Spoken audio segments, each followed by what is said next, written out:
ഇവരെന്താണ് പറഞ്ഞത്? ഈ സർക്കാരിൽ നിന്ന് രാജി ഉണ്ടാകില്ല.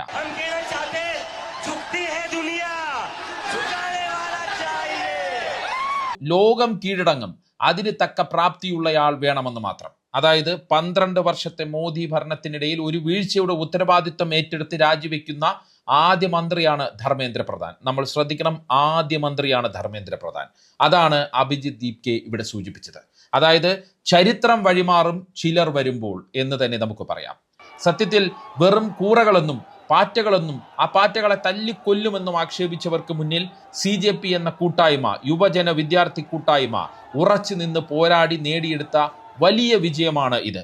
വിദ്യാർത്ഥികളെ നേരിട്ടും അല്ലാതെയും പിന്തുണച്ച രാജ്യമെമ്പാടുമുള്ള, ലോകമെമ്പാടുമുള്ള ഇന്ത്യക്കാരുടെ, അവർ ഭക്ഷണമായി സ്നേഹം എത്തിച്ചു, അവരല്ലാതെ നേരിട്ട് പോകാൻ കഴിയുന്നവർക്ക് നേരിട്ട് പോയി അങ്ങനെ പിന്തുണ അറിയിച്ചു.